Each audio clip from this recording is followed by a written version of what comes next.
last week, Mark reviewed the film Music, Mhm. directed by the singer Sia, which features actor Maggie Ziegler, who is not autistic, as a non speaking autistic girl. We've had an email from the actor John Layton, who's on Twitter as at 131JJ. John has autism himself and is an autism rights advocate. He's also responsible for creating the Autism Casting Guide for Equity UK, the UK Actors Union. He says this, Simon and Mark, it's hard to find enough words. Music is a Frankensteined mess of traits and behaviors non-autistic people believe we possess, paraded around in a flat-out mockery. Music delivers all the usual tropes in abundance, from the age-old savior narrative first showcased in Rain Man to the generalization of autistic body language. Not to mention, of course, the cinematography is unsuitable for many with autism, prone to sensory overload. Perhaps the most deadly part of this film is the use of prone restraint, portrayed as a positive.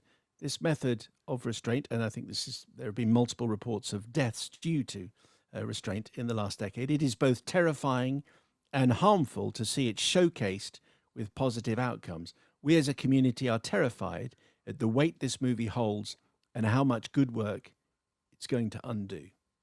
Mark. Well, I mean, as you know from my review, I was no fan of the film at all, and it's very good to hear from somebody who understands everything about what's wrong with it. Because I mean, I just found myself watching it thinking, "God, this is just woefully misguided and all over the place."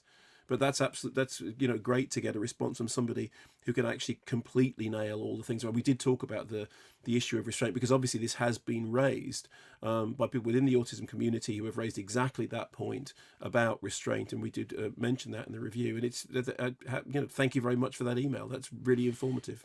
We also heard, excuse me, we also heard from a listener, Meg Geiger. Or it could be Geiger, Meg, apologies, but it's Gaiger. So let's go with Geiger. Anyway, Meg, thank you very much for getting in touch. And she was pushing us in the direction of an organization called Communication First, whose mission, they say, amongst other things, is to, and I quote here, educate the public and advance the rights, autonomy, opportunity, and dignity of people with speech-related communication disabilities and conditions. So we learned this. Sia offered to fund an introductory short to the film by Communication First.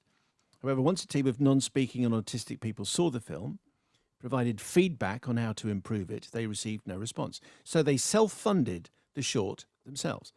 Here is a short clip from their film, which is called Listen. You'll hear the voices here. They're using speech-generating devices. Bobby Shabangu and Rima Russell, who are both non-speaking autistics. We are all autistic and we are unable to rely on speech to be understood. Most of us are non-speaking. Some of us can speak a little or from time to time. People have a lot to say about us. They write stories and biographies. They produce plays and make movies about us. But they are not listening to us. Just because I cannot speak does not mean I don't hear. I hear everything people say to me or about me.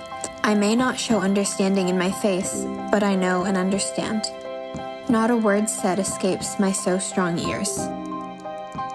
We may be non-speaking and need help with many things, but that doesn't mean we can't contribute to a book, a play, or a movie. If you always leave us out, people think we are not able to participate. That's why most people don't realize that we have a contribution to make.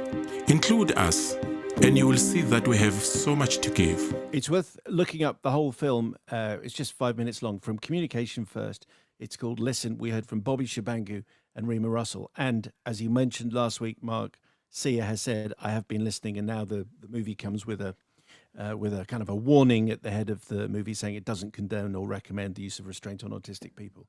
Anyway, she's ended up with a big, as our correspondent says, a big mess of a film, really. Yeah, I mean, I think the film is all over the place. It is not a good film in any way at all. But I think it's really important that if something good is to come from all this, it is that people. I mean, just listening to that clip from that movie, which, as you say, it's only 5 minutes long, and it's really, really worth checking out. I think we'll try and tweet a link from it on the Wittertainment Twitter feed.